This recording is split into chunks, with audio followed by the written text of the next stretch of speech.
شما برنامه خبری رادیو آزادی رو مستقیما تماشا دارید. سلام. در 15 دقیقه من شعله گلخوجه شما رو با اخبار 20 مارت آشنا میکنم. امروز در برنامه در ترکیه دو فعال گروه 24 بازداشت شدند. نمایندگان گروه بازداشت را فرمایشی میدانند ولی مقامات توجیک میگویند در این باره از رسانه ها فهمیدند.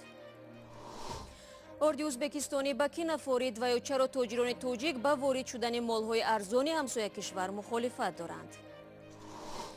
و سیاحتی طولانی جوان 29 ساله افریقایی میگوید بعد سرگردانی های زیاد در شهر خوجند وطن خود را پیدا کرد.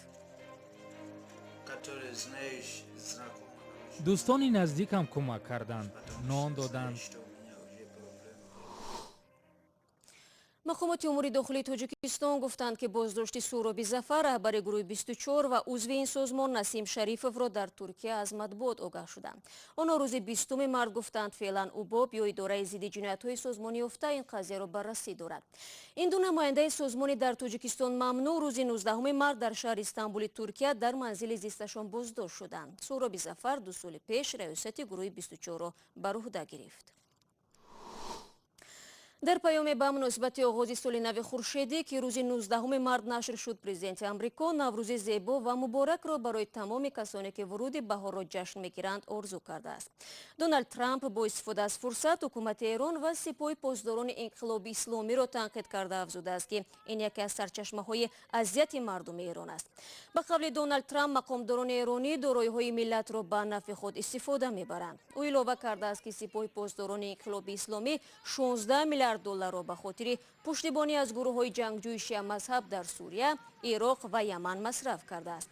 سال گذشته پرزیدنت آمریکا در پیام نوروزیش به سیاست دخالت نکرده بود. در همین حال با مساعدت مالی آمریکا در شهر دوشنبه مرکز تعلیمی منطقوی جلوگیری از قاچاق مواد هسته‌ای و سلاح قتل عام افتتاح شد.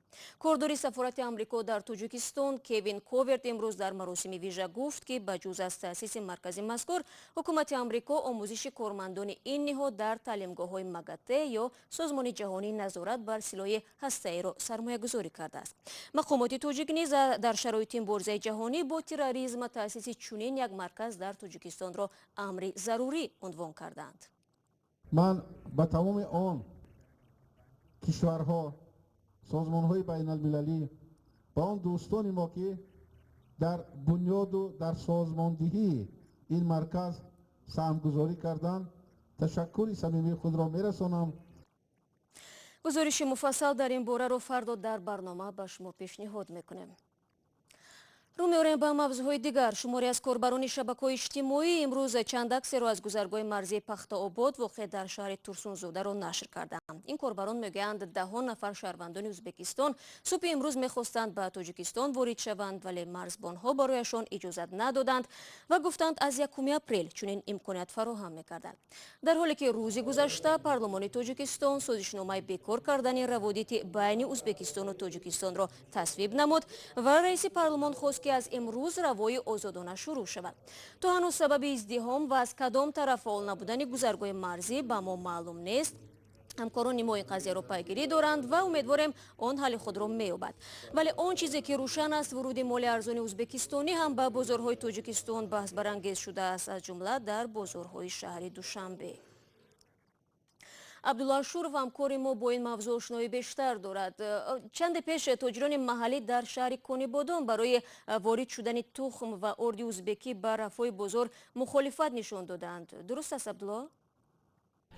بله شهلا، چون این حادثه در یکی از بازارهای ناحیه کنیبادان که با ازبکستان هم سرحد است رخ داده است و چند از تاجران ازبکستان به تاجیکستان مالهای ارزان خود را از جمله از قبیل تخم، آرد، گندم و حتی جاروب ها را وارد کرده بودند، اما به عکس العمل تاجران تاجیکستانی دچار شدند چون که نرخ قیمت محصولات آنها نسبت به آنی که تاجران تاجیکستان میفروشند به مراتب ارزان بوده است.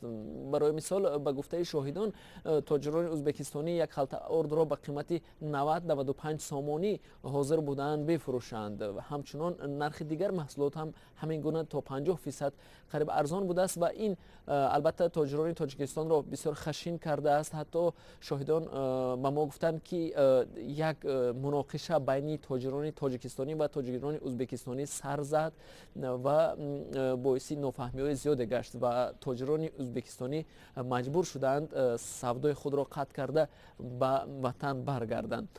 و ضمناً این امروز نخستین روزی است که تاجیکستان سازشنامه دو جانبه را با ازبکستان تصویب کرد و از این روز تاجران ازبکستانی به طور قانونی میتوانند مال و محصولاتشان را البته به تاجیکستان وارد کرده به فروش بگذارند.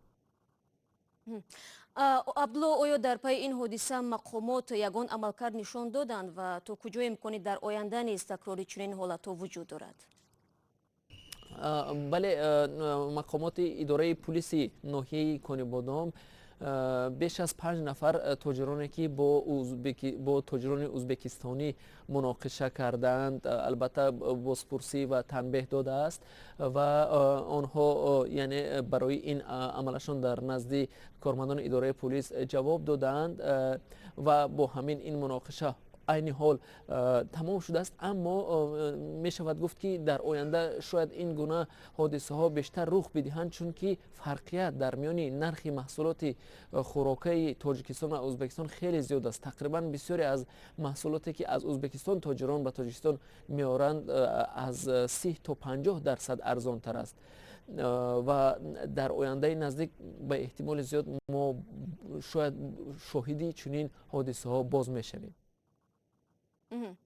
سپاس از عبدالله، شارح دائمی ما. موضوع مذکور به همین زودی ها در سامانه ما www.ozodi.org گذاشته می شود.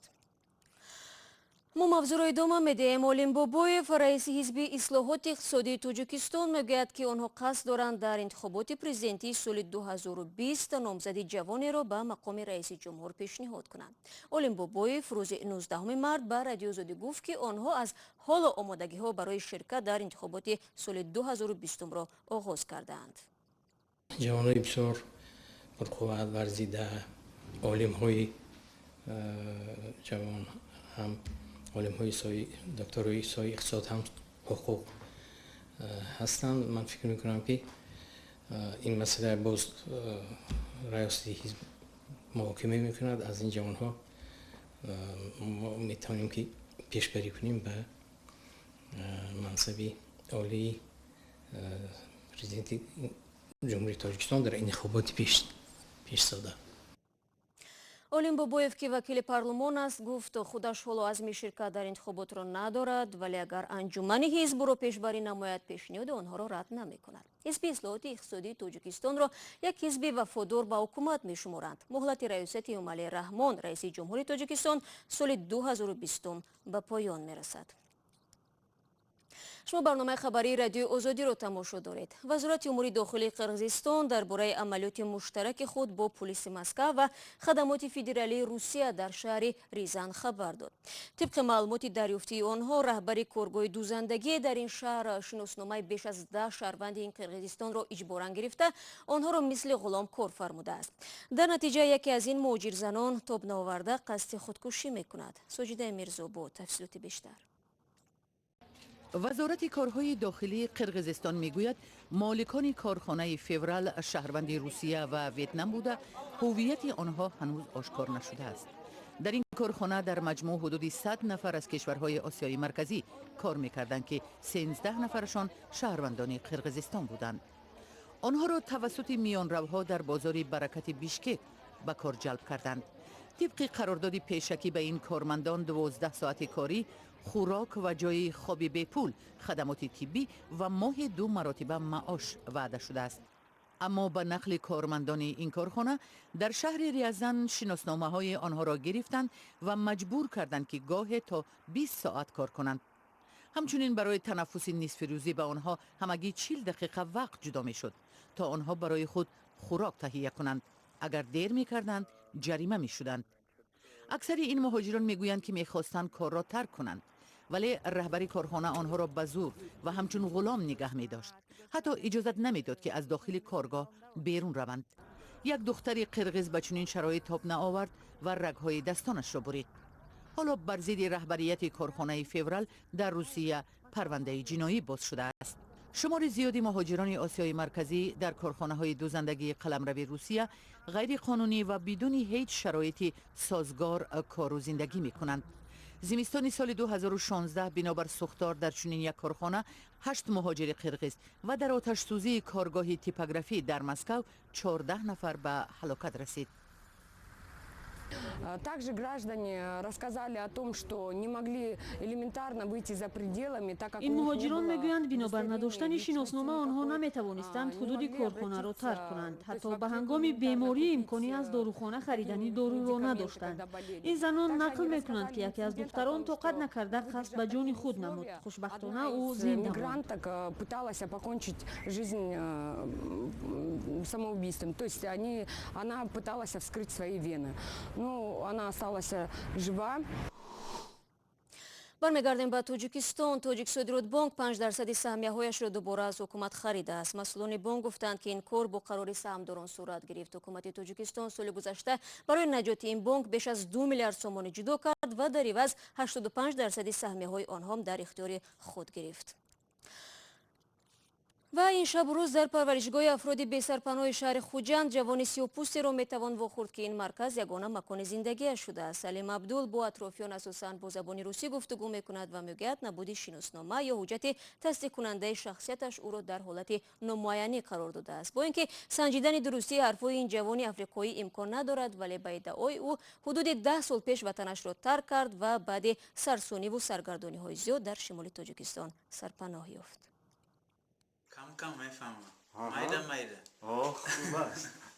салим абдул тоҷикиро дар тӯли 6 соли зиндагӣ дар тоҷикистон омӯхтааст.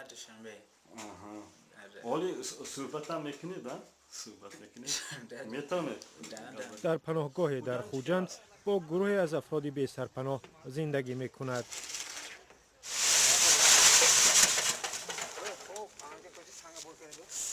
салимам гуфтанд ки кори сохтмона метонам. 6 сол пеш бо гурӯҳи ҳунарии сиркбозон ба тоҷикистон омад. санадҳояшро дуздиданд, рафиқонаш рафтанду ӯ монд. мегӯяд бо кӯмаки дӯстони тоҷик сарпаноҳ ёфту зиндагӣ кард.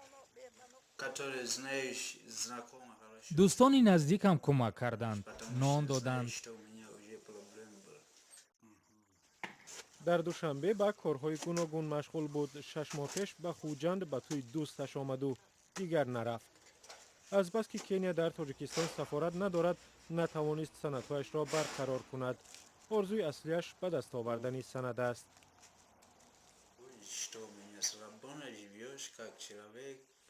як мушкили асосиам санад аст. агар санад медоданд хуб мешуд.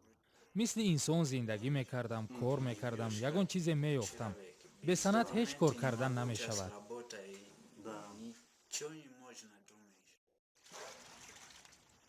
салим мегӯяд дар зодгоҳаш шаҳри найробӣ касе надорад. модару хоҳараш чанд вақт пеш даргузаштанд. лола ашурова мудири парваришгоҳро модари худ мешуморад.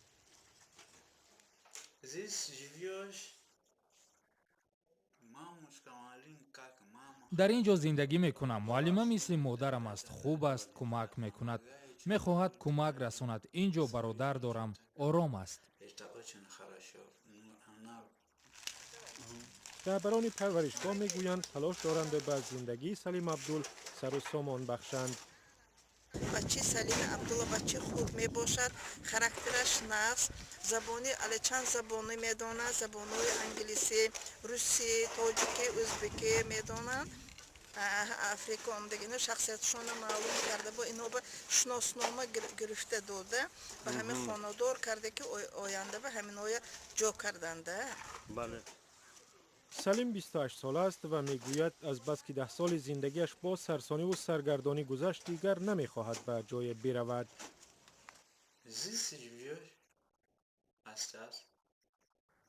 мехоҳам дар ин ҷо монаму зиндагӣ кунам. ман модар надорам, вале ин ҷо модар пайдо кардам.